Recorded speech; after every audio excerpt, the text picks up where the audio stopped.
దోపిడీకి గురవుతున్నటువంటి తెలంగాణ ప్రాంతం కోసం ప్రత్యేక రాష్ట్ర ఏర్పాటు అయితేనే ఈ దోపిడీకి అంతం ఉంటుంది, తెలంగాణ బాగుపడుతుందని ఆలోచన చేసి అప్పటికే తనకున్నటువంటి ఎమ్మెల్యే పదవిని, డిప్యూటీ స్పీకర్ పదవిని, అట్లనే ఆ రోజు అధికార పార్టీలో ఉన్నటువంటి పదవుల్ని త్యాగం చేసి తెలంగాణ మలిదశ ఉద్యమాన్ని టీఆర్ఎస్ పార్టీ ఏర్పాటు చేసి అలుపెనగని పోరాటం చేసి తదనంతరం ఉద్యమ ప్రస్థానంలో ఎన్నోసార్లు ఎంపీ పదవులకు, చివరికి దేశంలో అత్యున్నతమైనటువంటి కేంద్ర మంత్రి పదవికి కూడా రాజీనామా చేసి పదవుల్ని త్యాగం చేసి పోరాడి 14 సంవత్సరాలు మడమదిప్పని పోరాటం చేసి తెలంగాణ రాష్ట్రం సాధించినటువంటి వ్యక్తి కేసీఆర్ని. అట్లనే తెలంగాణ రాష్ట్రం ఏర్పాటైన తర్వాత 10 సంవత్సరాలలో తెలంగాణ రాష్ట్రాన్ని దేశంలో అనేక రంగాల్లో అగ్రభాగంగా నిలబెట్టినటువంటి వ్యక్తి కేసీఆర్ని, గొప్ప నాయకుడైనటువంటి కేసీఆర్ని మొన్న ముఖ్యమంత్రి రేవంత్ రెడ్డి గారు స్ట్రెచ్చర్ మీదకి పోతావని, తర్వాత మార్చురీకి పోతావని ఒక నీచమైన కుసంస్కారిగా శత్రువు చావును కూడా కోరుకోరు మన సమాజంలో. అటువంటి వ్యక్తి అయినటువంటి కేసీఆర్ గారు చావును కోరుతూ ఒక అసభ్యంగా, జగుస్పాకరంగా మార్చరీకి పోతావో అన్న మాటలు మాట్లాడి తెలంగాణ సమాజం యొక్క పరువుని బజారుకీడ్చినటువంటి ముఖ్యమంత్రి వారి మాటలకు నిరసనగా ఈరోజు గవర్నర్ గారి ప్రసంగంపై ధన్యవాద తీర్మానంపై రిప్లై ఇచ్చే ముఖ్యమంత్రి గారి రిప్లైకి బీఆర్ఎస్ పార్టీ శాసనసభా పక్షం ఆయన రిప్లైని బహిష్కరించింది అని చెప్పి నేను మీ ద్వారా తెలంగాణ సమాజానికి మనవి చేస్తా ఉన్నా. 3 గంటలు ముఖ్యమంత్రి గారి రిప్లై ప్రసంగం, దాంట్లో తీరా చూస్తే ఏముంది అంటే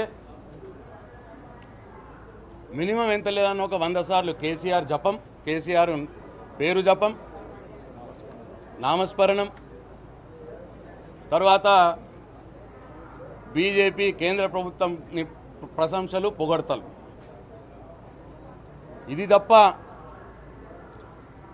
ఎన్నికలప్పుడు 100 రోజుల్లో అమలు చేస్తామన్నటువంటి 6 గ్యారంటీల విషయం కావచ్చు, 420 హామీల విషయం కావచ్చు, ప్రజలకు పనికి వచ్చే ఏ ఒక్క వారిచ్చినటువంటి హామీల మీద ప్రజలకు భరోసా కల్పించలేదు. ఆ ప్రస్తావన కూడా తేలేదు. చివరికి వారు అన్నారు, కేసీఆర్ గారిని మేము అగౌరవపరచం, మా సభ్యులకు కూడా చెప్తాం అన్న మాట మాట్లాడి, నేను ఈ సందర్భంగా తెలంగాణ సమాజానికి గుర్తు చేస్తా ఉన్నా. కేసీఆర్ గారిని అగౌరవపరచము అన్నారు. మరి ఎప్పుడో మర్రి చెన్నారెడ్డి గారు కట్టినటువంటి ఈ అసెంబ్లీలో వారు ఏర్పాటు చేసినటువంటి ఒక పక్కన సీఎం గారి ఛాంబరు, ఇంకో పక్కన ప్రతిపక్ష నాయకుడు ఛాంబర్ ఏర్పాటు చేశారు. వారు ప్రజాస్వామ్యంలో, అది ముఖ్యంగా శాసనసభలో ముఖ్యమంత్రి గారికి ఎంత ప్రాముఖ్యత అయితే ఉంటుందో సభానాయకుడికి, ప్రతిపక్ష నాయకుడికి కూడా అంత ప్రాముఖ్యత ఉండాలని చెప్పి ప్రతిపక్ష నాయకుడికి కూడా 1975 ప్రాంతంలో ప్రతిపక్ష నేతకు మంచి ఛాంబర్ ఏర్పాటు చేశారు.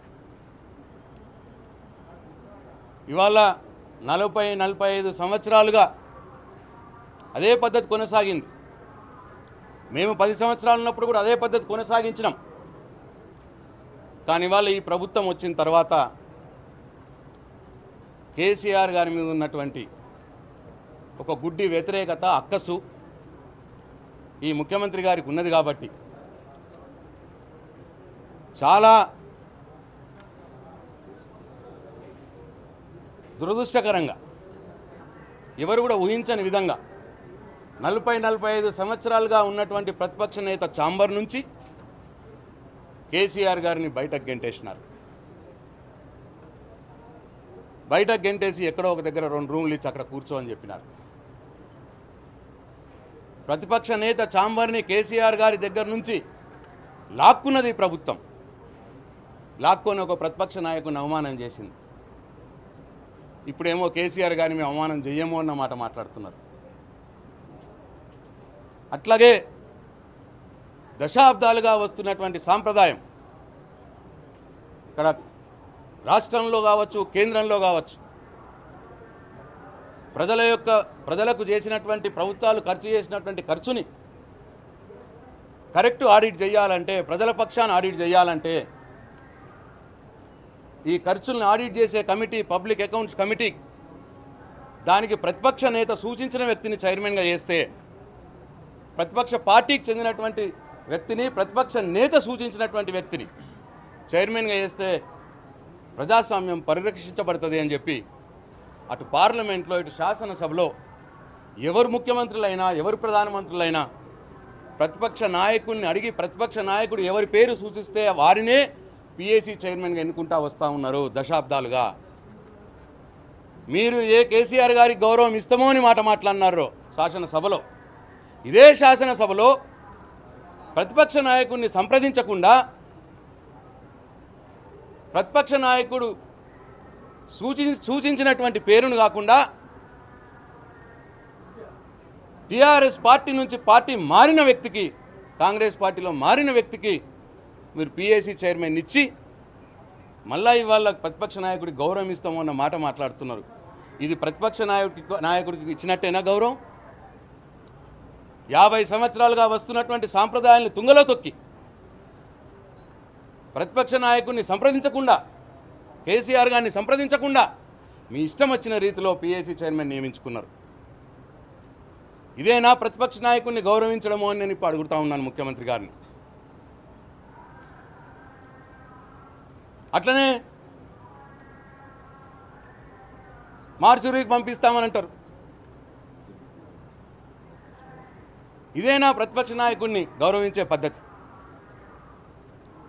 మాటలు కోటలు దాటుతాయి, కానీ చేతల్లో ఏమీ లేదు ఈ ముఖ్యమంత్రి గారిది. తెలంగాణ సమాజం ఆలోచించాలి, మేధావులు ఆలోచించాలి. ఇంత అసభ్యకరంగా, ఇంత జగుస్పాకరంగా